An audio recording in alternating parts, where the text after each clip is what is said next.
Omana Ozina Wada, na enyibre na pesemin kumenyanton fashion manama. Excuse me, is that one to a nation? Our nation woke up from the sleep of slavery 61 years ago with a positive dream to bring light to itself and Africa. But mysteriously, no, unfortunately, no, mysteriously, this dream now bleeds like some pounds of flesh in the buccal cavities of some bloodthirsty demon. A proud and courageous fighter, one whose heart can be compared to the great Kwame Nkrumah. He took courage to conquer. Indeed, a great leader. A passionate heart he has for activism. Until the nation becomes the best, he will never rest. He shakes the foundation of the nation with the power of his pen. As an SRC Vice President of GIJ in 2019, he was massively involved in student politics, where he fought for justice. He stands for justice. This is who I present to you on The Gist with Chacha, Josh Infinity. You're welcome to The Gist with Chacha. It's really good to have you on my show. Thank you very much. I'm equally glad to be here. So Josh, tell us, when did the passion for activism begin? Okay, so talk of when it began. That was in my early days in the senior high school. Okay. That's Legon Presec. Yes, and right before entering the school, I had the dream of becoming the head boy. Okay. Becoming or serving in any other position that was part of the executive body. Okay, but even from the very beginning, Legon Presec tagged as a science school. Okay, I was told that before you could become a head boy, before you could become the boys prefect, you had to be a science student, and I was offering general arts.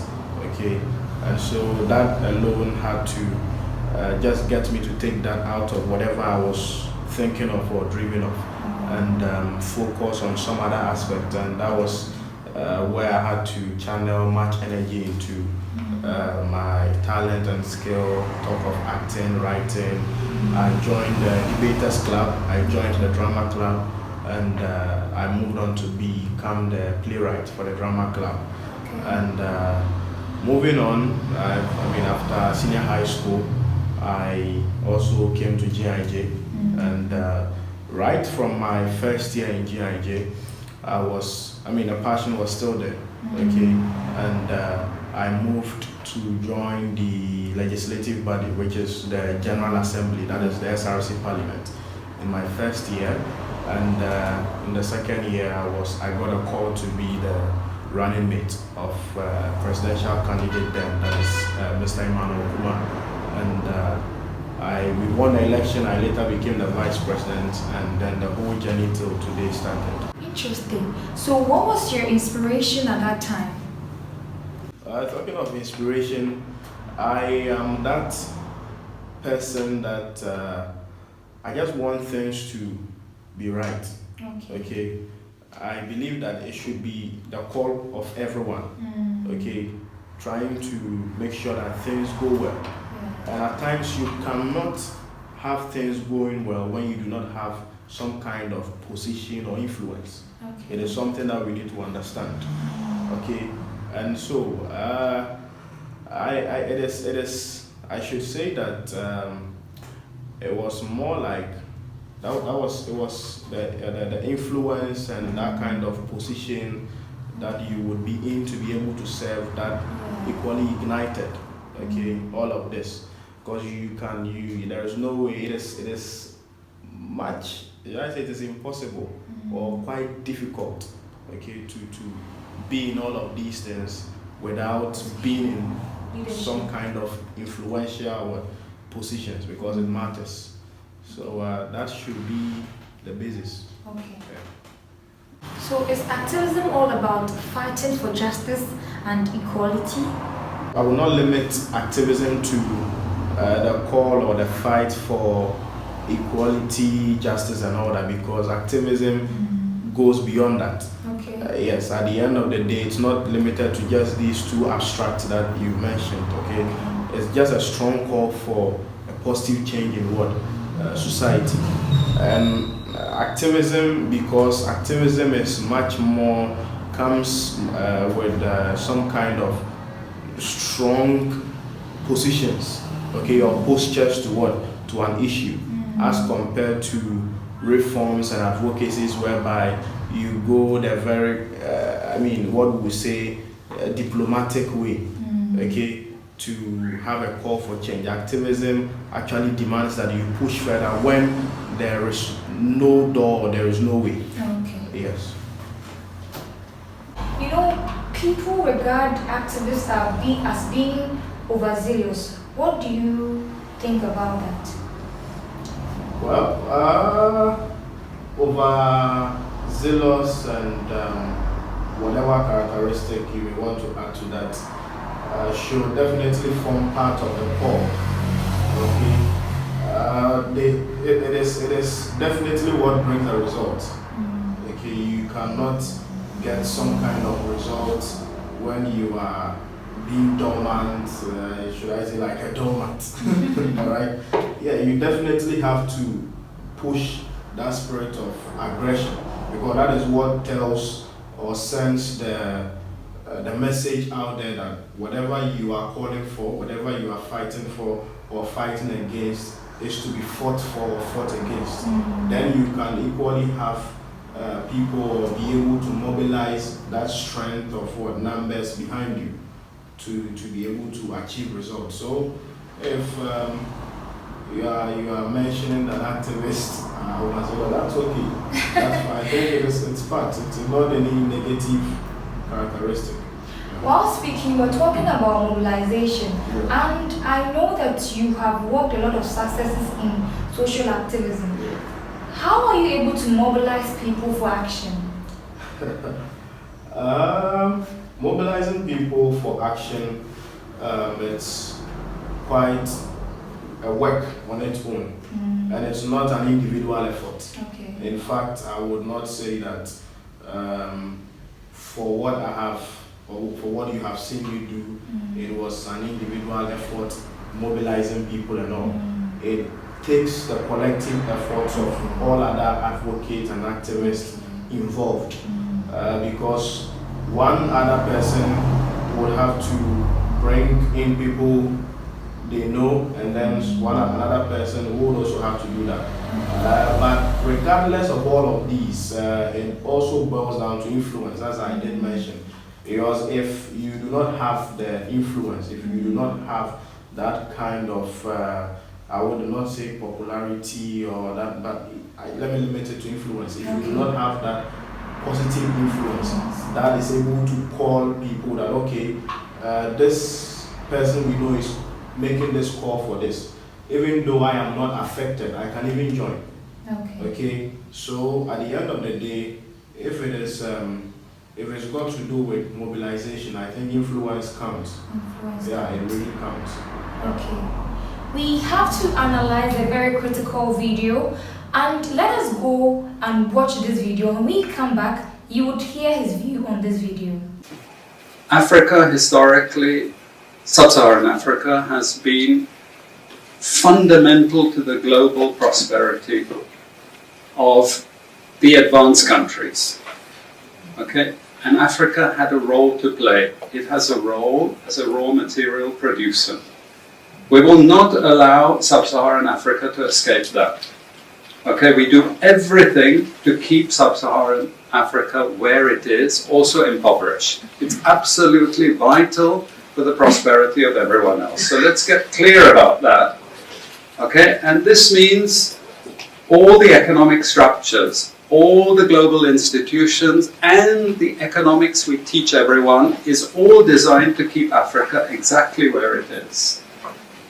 And whether it is Europe or US or now China, it's always the same. We need Africa to be impoverished because we need those raw materials and we need them dirt cheap. Okay, so that's the message.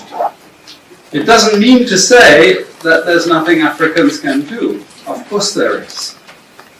Okay, but this is the opposition that they're fighting. This is what it's about. Because if Africa does do something different, I assure you living standards of all those in Europe and North America and Asia is going to fall.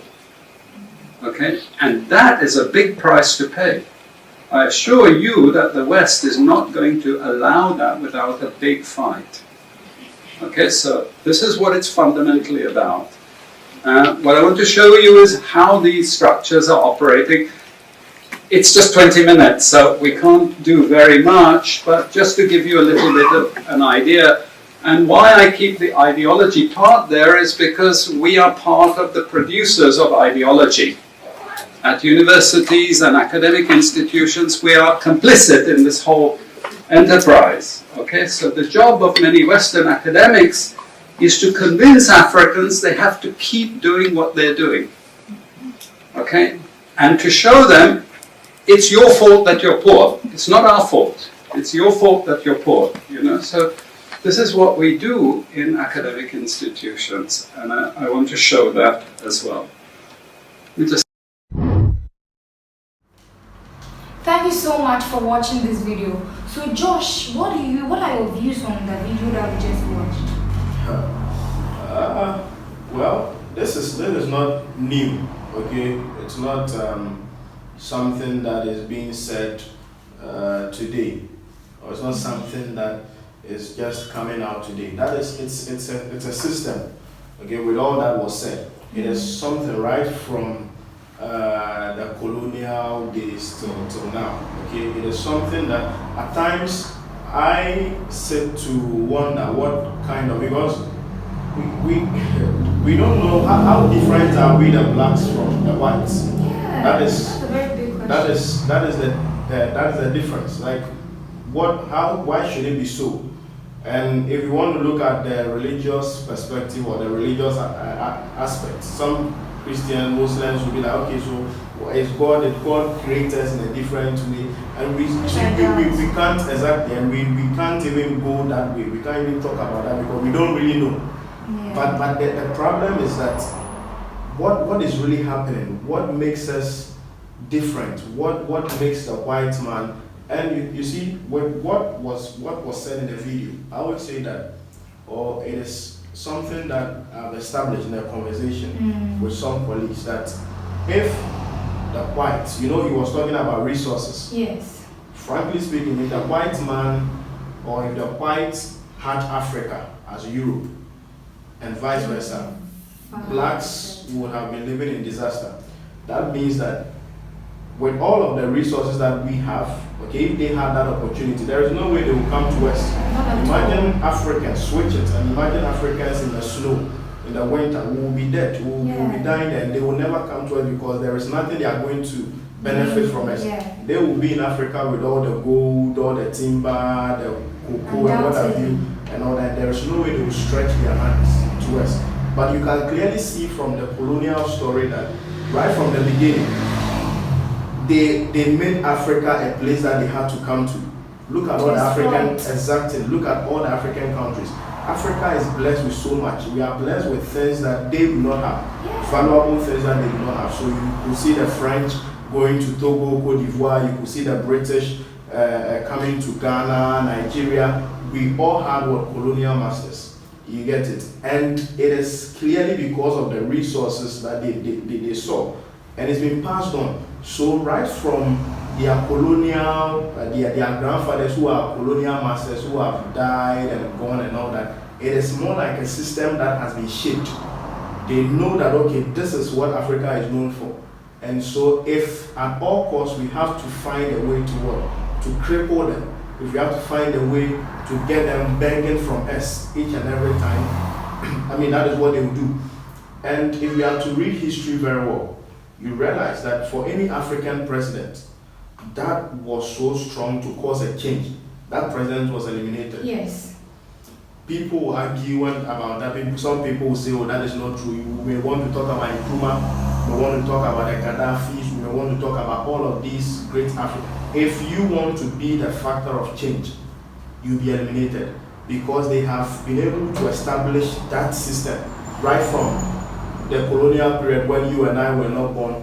It will go on and it will continue until I think our African leaders themselves are able to what? To factor in some kind of change. If we are going to do that, then it means that African leaders, let me limit it to Ghana, then it means that possibly our African leaders may have to start looking at borrowing less, exporting more. You see, these are things that can be done. Exactly, these are things that can be done. But if you bring these conversations, they will bring the intellectual aspect of, we need to do this, you see, and you realize that it is funny, the whole picture is funny. The person borrowing, the African leader borrowing, is using much more than the person he or she is borrowing from. Exactly. We fly in luxury to go and borrow. It's just like going to someone, walking to a neighbor or driving to a neighbor in a Range Rover to go and then borrow 10 cedis. It's an irony. Exactly. That is the whole picture. And it looks like it is going to continue. And they have seen it. They have seen that clearly. That is how the blacks, that is the system we have also accepted. Okay? And so there is no way that they would. I mean, with what he was even saying in the video, I think they know. It is a reality that until we do something, until we, the Africans, talk of Ghana, Nigeria, until we do something, how do we empower our youth? In my recent article, in the very first paragraphs, the title was Sleeping Soldiers, Loaded Guns, Sleeping Soldiers, a case of the RTI law, yes. The right to information. And even before that, I established something in there that had to do with education. The only way we can empower the citizens, the only way we can empower ourselves is through education. Nelson Mandela once said that it's a powerful tool to change. It's a powerful tool, but clearly you can see that we lack that. Okay? And here in Ghana, I would say that it is the funny thing is that our leaders who know that are not helping us to do that. They are not funding the educational sector. Much is not being done there. On what basis do you say that? Yeah, it is clear. Our illiterate population is very high. Ghana does not have a higher literate population. We have a higher illiterate population. And clearly from what we have seen, documentations in the media, schools under trees, teachers suffering here and there with all of the educational system has been crippled. How many pick Ghanaians from the street, talk to them. How many of them even know what the Constitution talks about? How many of them? How many Ghanaians are interested in national issues? What call? There is no call for anything. I was discussing with a colleague yesterday. There is this popular reality TV show. Okay, I may not mention it, but we know there was this reality TV show that's very popular. And you look at the online audience of that reality TV show, and it was far higher than the presidential address. The presidential address had just few people watching. So that tells you, and the audience of that reality TV show was a youthful one. So you see, the politicians know that we are all jokes in the country. So in your opinion, the focus of the youth must be shaped. If we decide to go for education, we will get it. Because we have equally been relaxed. I mean, nobody cares. Nobody really cares what the president is doing. Okay, that's the president, that's the minister. They are doing what they have to do. It is not, and even the activism or the call for change is not limited to educated people. There have been times whereby market women, our mothers who are illiterate, have been able to push for some cause. Where are those days? What is happening now? You see, because the man in suit and tie, the politician clearly knows that if they empower the citizens, if they empower us, okay, through education, we would know, we will now challenge. will now make calls. Why is this happening? What is the reason for this? Okay, because it is only education that empowers the people. If the taxi driver is educated, if the taxi driver or the trotro driver knows that, okay, if I do this is a criminal offense, so I will not do it. If I do this is not a criminal offense, so I will not do it. And so if the trotro driver has knowledge of these things, I'm not sure the police who wants to take some 10 cedis or 5 cedis will stop. Exactly, because you'll be able to challenge. You understand?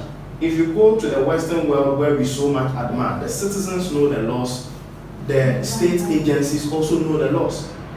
And so you cannot do anything outside the confines of what? Of law. And it is law so, and clearly if you are even to look at our criminal act, okay, the Act 29 of 1960, you will see that there are very serious things in there that are offenses. Okay, but we have little education on all of these things. And that is the problem. The education is not much. You watch a video, there was this viral video of a Galamsey guy saying that, oh, that is what they get money from, so nobody can do. You see, and you look at what a citizen is saying. When you clearly know that illegal mining has what? Ripple effect. It's like, maybe we think that Ghana is for us today and then tomorrow Ghana vanishes. Alright, but for whatever we are destroying today, for whatever effects of issues that we have to tackle that we are not looking at today, it will be handed down to us. You and I have, if God blesses us, we have 50, 60 years ahead of us. What are we going to be doing in those years? These people we see there, they will be gone by then, whether they choose to accept it or not. So you opine that Ghana is lacking generational thinkers? Yes, of course, we do. We lack that. And it is that generational thinking concept we're talking of is not only absent among the old population or the elderly population, but even among the youth. It is getting worse. It looks like we are all looking at today. Nobody really cares. That is how it is. Nobody really cares because it's all from the video. You see, it is a system and it's very difficult. It is very difficult because the conversations at the end of the day have become far bigger than us. Our leaders go into agreements that we know nothing of. We know nothing of all the conversations that there are conversations that citizens, even top state agencies, have no access to. Like they clearly know nothing about what is happening.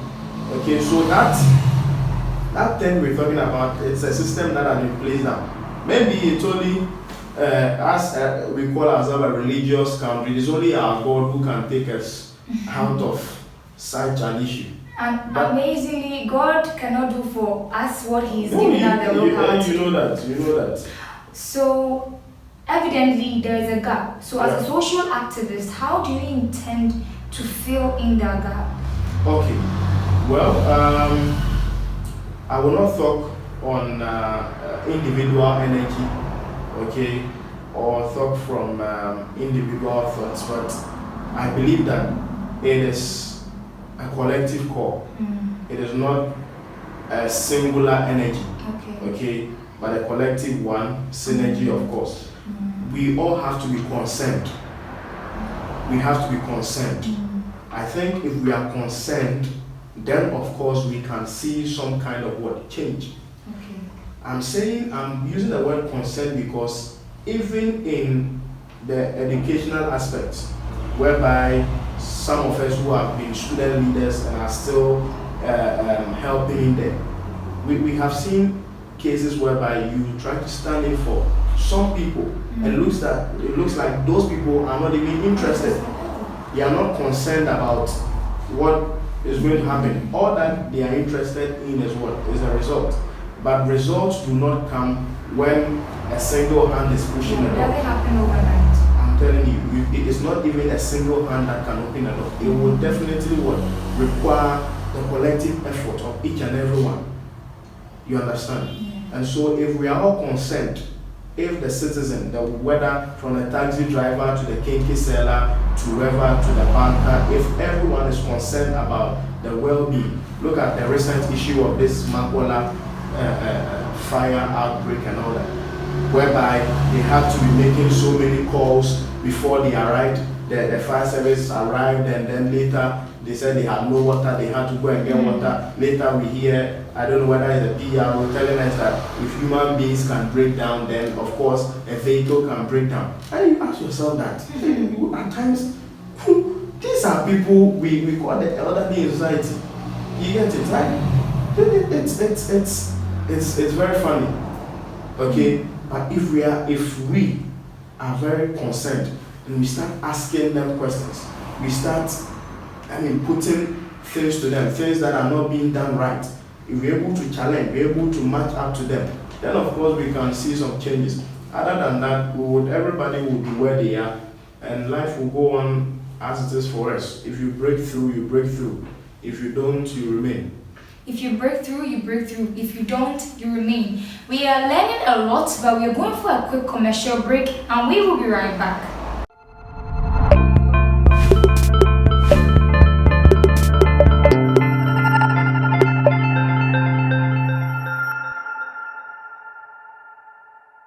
Welcome back from that short commercial break. This is The Gist with Chacha, and I have here Josh, and we are talking about activism and the art. While speaking, I could see so much zeal, so much power that you want to invest in changing the status quo. How far would you like to go with activism? Today's activist is tomorrow's leader, someone said. All right? And I would want to, I do not have a particular place, okay? Because of course, we never know what tomorrow holds, but we do of course prepare.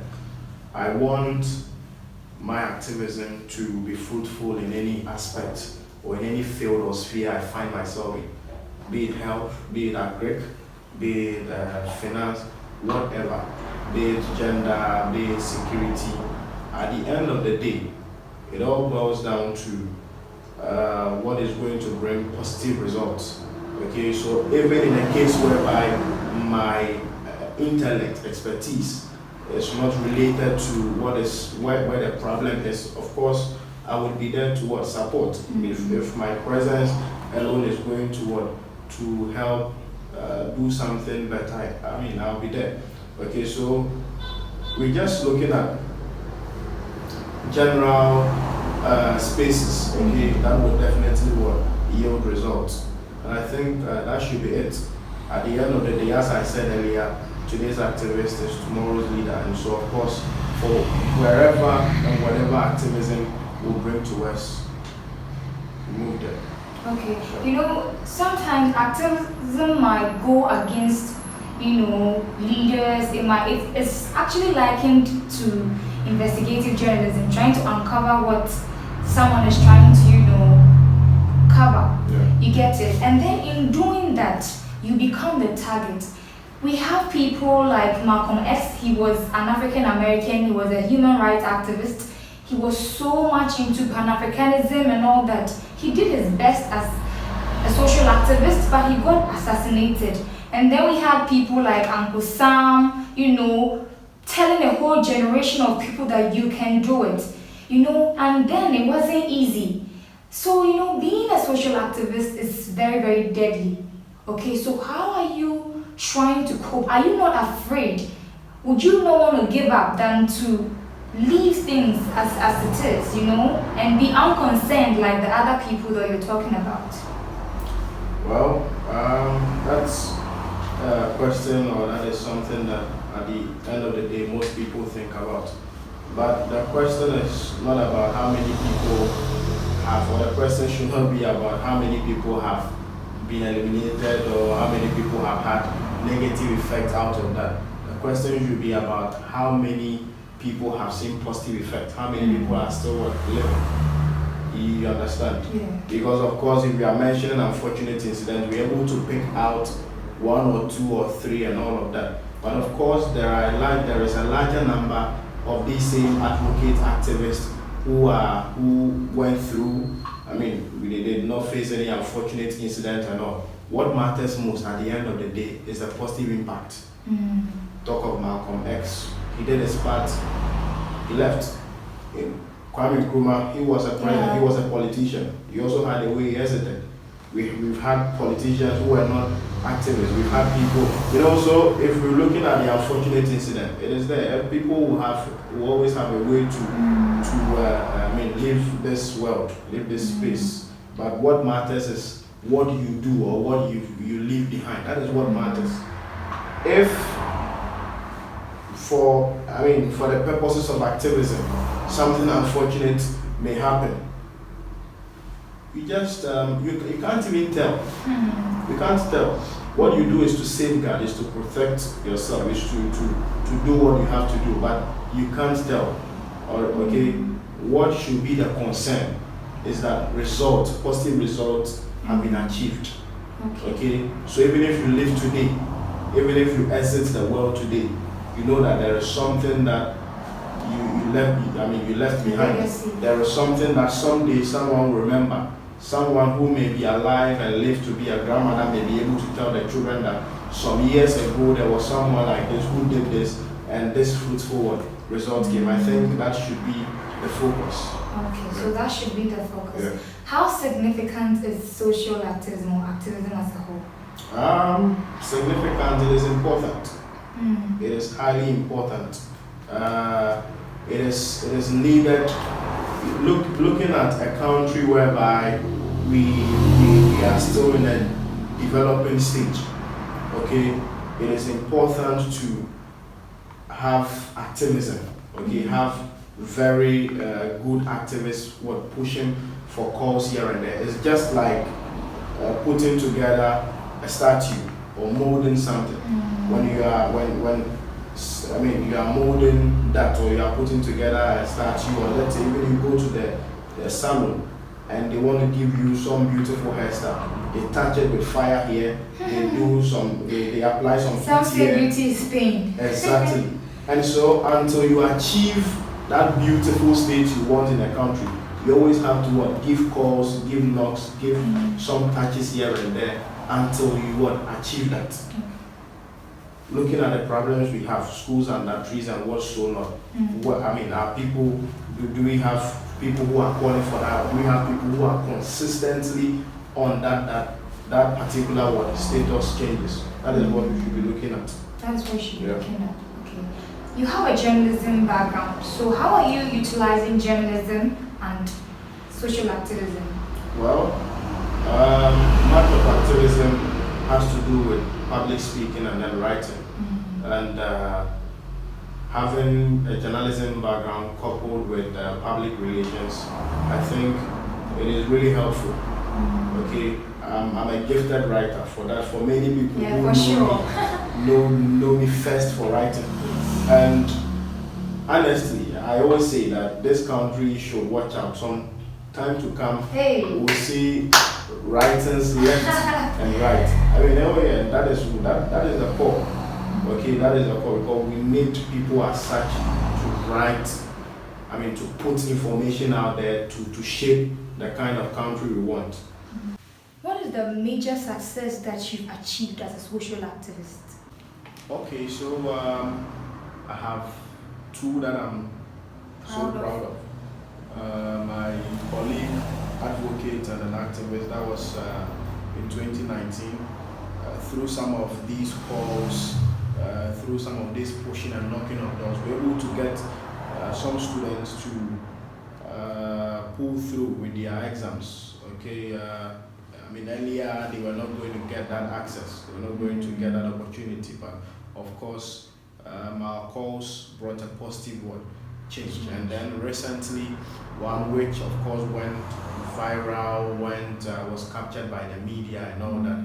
It was related, okay, and we had a lot of students who were going through some unfortunate situations, and as a matter of fact, as a result of that, they could not register and then be student of the institute. They got the opportunity. Okay, earlier they were also going to be deferred. Okay, but with the calls that myself and then fellow advocates and activists brought in, we had a positive result. Yeah. Wow, I've learned so much, and it was really great interviewing you. I've learned so much. You've actually widened my scope on social activism. But before we go, is there anything that you would like to say? I have a simple statement. Effect the change from where you are. So wherever you are, you can do the little in your own way. And I believe that our little efforts put together can bring the kind of change that we want. Yeah. You've heard so much from him, and I know you are so empowered to be an activist for change. Before we go, George, I have a gift for you from my sponsor. Like Glitch Jewelry would like to say a very big thank you for being on the Just with Chacha. So we just want to say thank you so much for being on the Just with Chacha. Thank you very much. Viewers, thank you so much for staying with me throughout the session of the Just with Chacha. Until I come your way next week, bye now.